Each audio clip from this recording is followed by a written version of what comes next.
Hello and welcome to the Friday night interview from Cast Iron. Every week we're speaking to somebody who is working in or just passing through Brighton, and this week we're talking to Hannah Brackenbury. Hello, how are you? Hello, I'm very well, thank you. How are you? I'm all right.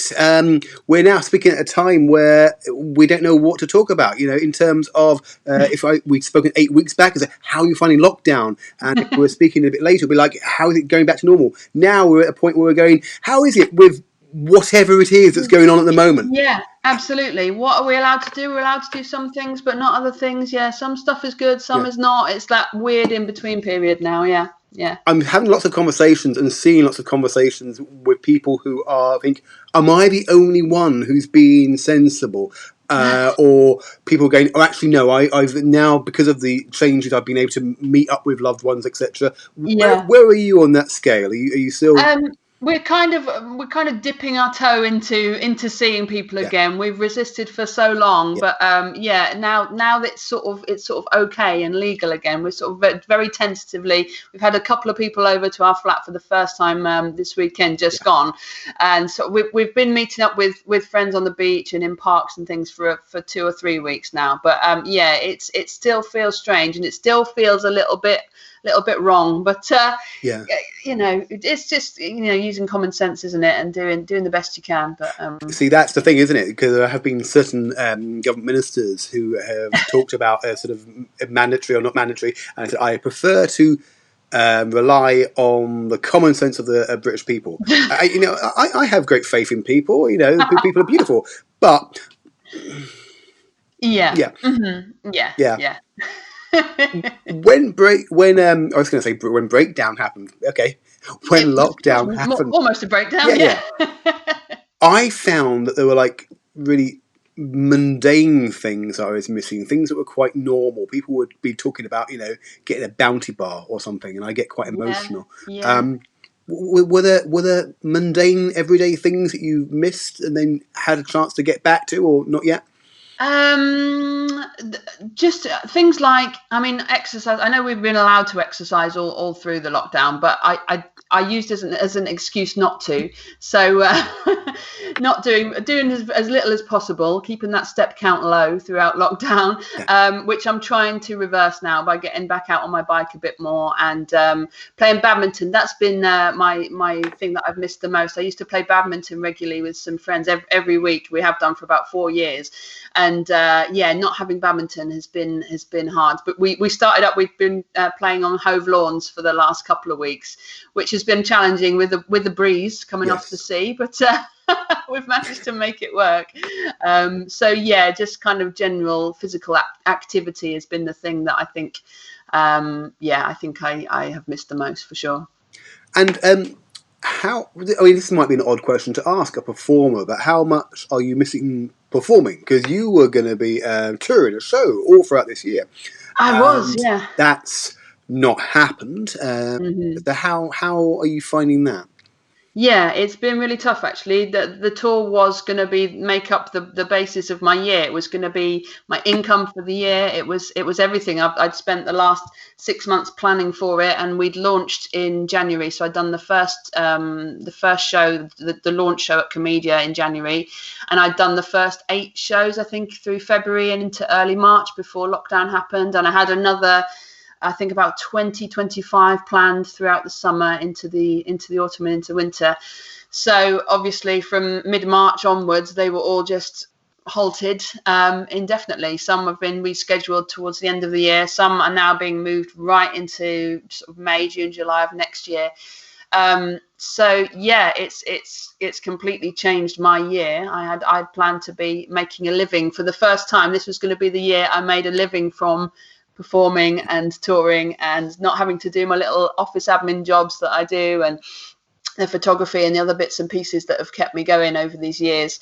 This was going to be the first year that I didn't have to do any of those things, but now I find myself working 2 days a week for a marketing company. I'm doing bits and bobs of graphic design and web design, and I've had to learn lots of new skills just to keep ticking along. But yeah, performing. Obviously, I'm missing it, and I can't wait to get back Yeah, to it. But it'll happen. All the tour dates will happen. They're yeah. just being moved forward a year, pretty much now. But yeah, I can't wait to get back into venues. I've been doing lots of online shows, but they are they serve the purpose for now, but I find them quite difficult. Yeah, they're quite stressful. Well, yeah, because also there's definitely a buzz you get from being inside the venue with the audience and Mm, stuff. But I imagine that online gigs, even if they're from your front room or whatever, and therefore you've not had to travel, you could, yeah, in theory, you can rock up to the gig less than a minute before it starts. yeah, But I get the impression that they're, if anything, they're at least as exhausting, if not more exhausting, than a live gig. yeah. Definitely. I find them quite challenging. You're having to think about not only your performance, but the sound quality and your internet connection and all that side of it that I worry about when I'm doing shows. If people have paid to watch me online, I don't want suddenly my internet connection to be letting people down, and that side of it. And in the flat that I live in, we're on the first floor in a flat, so I've got neighbours upstairs and downstairs, Yeah, so I don't want to disturb them no, for long periods of time, making a lot of noise and sing. And they're aware of what I do, and they've been great about it. yeah. But that just constant awareness of things going on around you, which you wouldn't have in a confined space of a theatre. So and yeah, just that interaction from the audience, which as in comedy performance especially, you rely on so much. That energy from the audience you feed from, and you use that to enhance your performance. And you can see people's faces on the screen on the old Zoom calls, but it's just there's nothing like being in a venue on a stage. Yeah. Absolutely, yeah, and there's, I think, even on in a live gig, if it's going really well and everyone's enjoying it, if there's just that one guy in the second row who's got a bit of a passive expression, you go, you. Whereas if you can't see their faces or you don't get that immediate connection, Yeah. it feels much more like a mountain to climb. Yeah, definitely. Yeah, and on Zoom calls, it's funny because obviously you have to choose. The first few Zoom gigs I did, I tried having the view on gallery view, so I could see all the audience's Yeah, faces, and that's as trying to make it as close as possible to a real live gig, and you could see everyone's faces, but people forget when they're on a Zoom call that I can see their yeah, faces. And they don't sit in their seats. They'll get up and wander off and make a cup of tea, or I'll see people while I'm singing. I can see two people having a yeah. conversation or checking their phones, and that actually became more off-putting Of than course. anything else. Yeah, So the last few, I've switched it so I can see myself, which is also off-putting, but it's not quite as bad as being distracted by people. Where in a theatre they'd be sat in their seat and they wouldn't be able to move, but yeah, they're not engaged in the same way as they would be. So yeah, that side of it's a challenge too. yeah. Does that mean that because there's lots of conversations with artists and freelancers who are facilitating their work for online environments, and Mm. there are many discussions to have, not necessarily now, about how it's not the same, and if you're giving your work away, etc., and Yeah. it's not the same experience. But how much do you feel that you are having to, maybe not at the very start when you are still learning, but on the fifth, sixth gig along, you're Mm. changing your performance and your delivery to stylize it in a way that's for online, in a way that you might not do or in live, or is it not that much different for you? It's not hugely different, but yeah, there are things you have to be more aware of. Certainly, you haven't got the first few gigs I did. Certainly, you finish a song, and then in real life, you get the applause, and you get that moment or two to take a breath and take a sip of water. But you haven't got that. You finish the No. song, and it's completely silent. You can see people smiling, as I say, on the gallery view. But yeah, it's allowing for that time. So when I'm performing a song live, there'll be a line that I'll deliver, and then I'll pause and I'll wait for the audience to react Yeah. in the middle of the song, but I haven't got that reaction coming back to me. So it's kind of, yeah, I have had to learn how to deliver songs slightly differently. It's not hugely different, but just, yeah, trying not to rattle through them and remembering to still pause, because the audience is still Yeah. reacting at home. Even if I can't see them or hear them, they're still laughing or having a little moment between them. So yeah, it's just remembering that it's just so much more to think about doing online shows, that's for sure. And you're creating new songs. You're writing new. You've written at least one that I know of, maybe more, where there's a song which, unbeknownst to at least one audience member, um, it was a proposal song. Yeah, that was really, really lovely thing to be asked to do. Yeah, at the start of lockdown, I sort of put it out there. I'd had all my income disappear, so I put it out there. Some of the ways I could make money. So I said, if anyone wants a personalised song writing for someone special, let me know. And yes, a lady called Julia got in touch, and not Julia, Jessie, the partner, got in touch and asked me to write a song that she could use to propose to Julia with.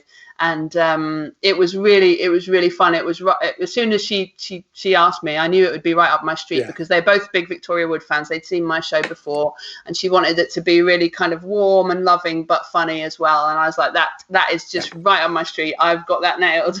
So we had several weeks of sending secret messages to each other. She was sending me information about Julia, and sending me pictures and videos so I could make a little video for them as well.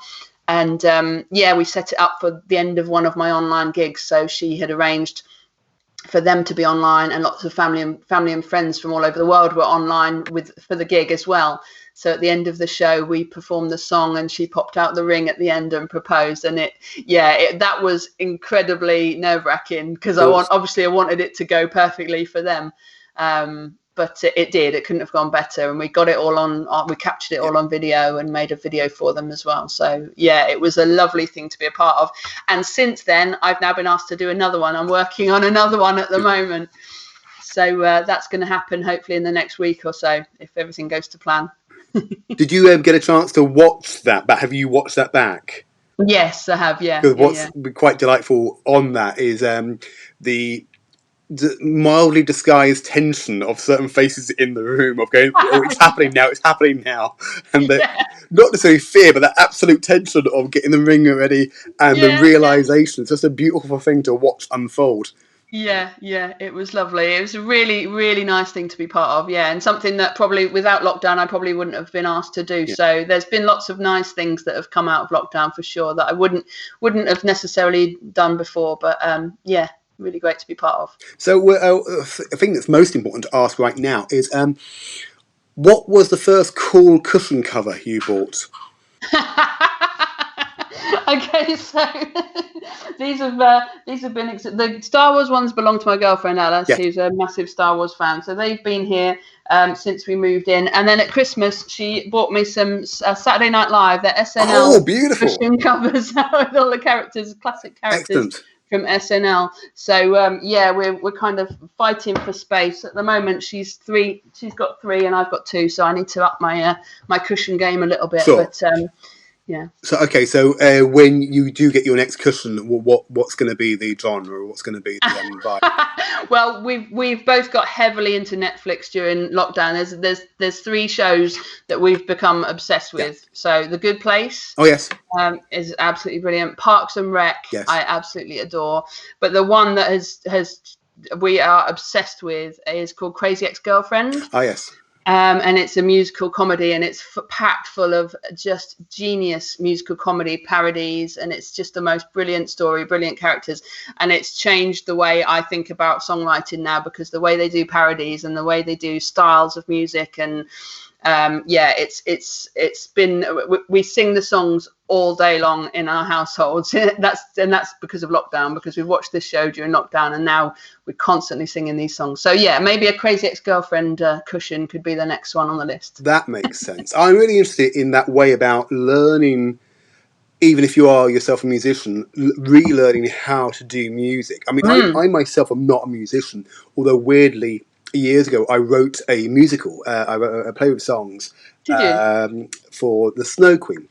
And because I'm not musical, my approach was, I want this song to be doing that story beat, and I want to sound like that. And so I go to like an old Alan Menken Disney sort of thing, or Little Shop of Horrors or whatever, and go, I need it to do that gag. I need it to sound like that.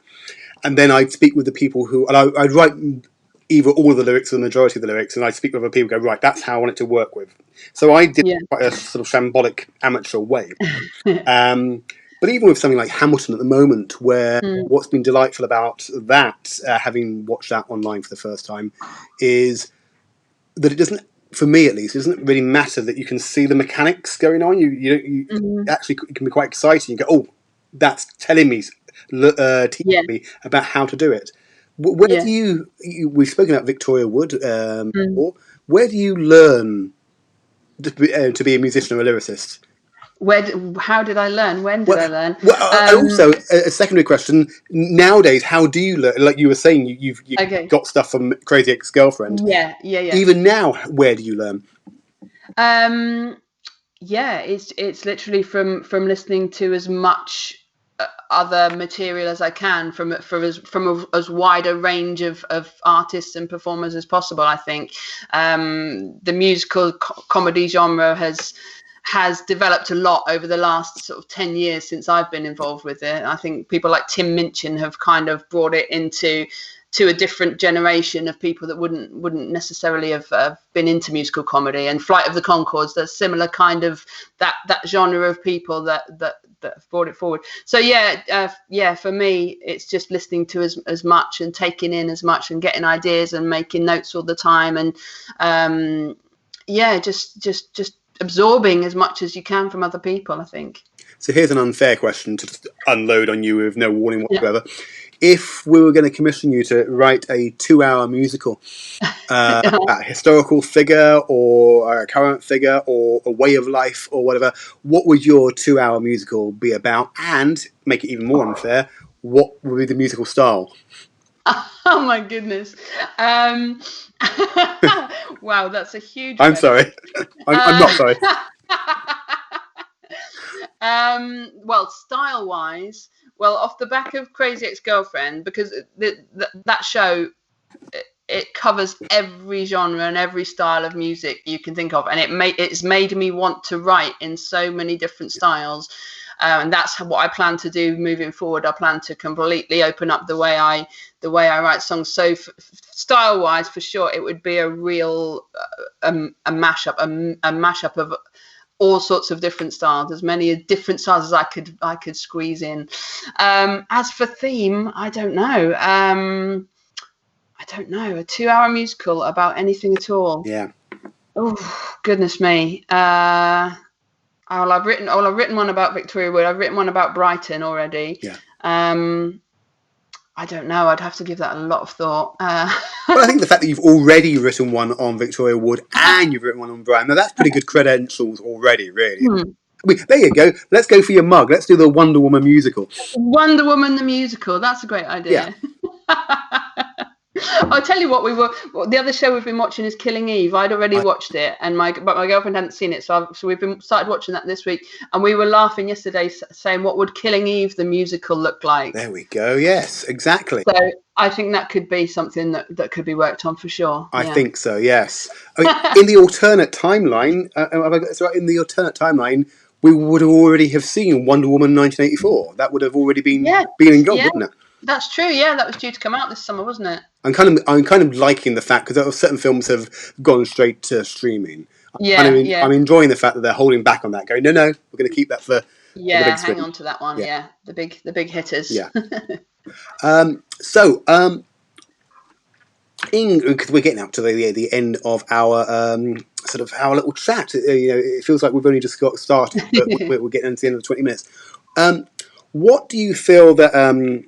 What do you? Because we were talking about freelancing earlier, and you're doing about 3 different jobs to sort of keep alive and stuff. What's your hope, or do you have hope that we, the populace, are having a better understanding of what it's like to be a freelancing performer and artist? Because it's still clearly in the last 13 weeks with the budgets, whatever, it's been an ongoing learning process. What do we need to do better for freelancers going forward, do you think? Goodness. Yeah, sorry, big question again. It's great that it has brought that into the public consciousness, that's for sure. Yeah, and that people are a lot more aware of how people get by. I even personally, I wasn't aware of how many people in the population work in the same way that I work. I thought I was one of the few that just sort of got by and made enough money each month to tick along, and but it's opened my eyes to the way people operate, and it would be nice to see people supported a little bit more. I don't know in what way, but Yeah, for performers especially, I think creative people always tend to have more than one string to their bow. I think most creative people I know don't just, focus on one aspect. They're able to make money in lots of different ways. I've always done that. I've had my photography and design work and bits and bobs of other things that I've always been able to turn my hand to. So there's been times I've been freelance for 11 years. And there's been times when I haven't had any photography work, so I've moved on to do something else. So I've always got by, and I think most creative people do. You kind of have to be able to survive, but we do it because we love what we do and we're passionate about what we do. So it's nice to see people understanding that and appreciating it a bit more. Yeah, for sure. Yeah, it's certainly nice to have that conversation. Mm-hmm. Well, it's been lovely to have this conversation. Yes, Thank you so much for absolutely. joining us. Hope you have a lovely weekend and the rest of the week, etc. And we hope to speak to you again very soon. Take care. Thank you, Cool. Hannah Thank Brackenbury. you. Thank you. Cheers.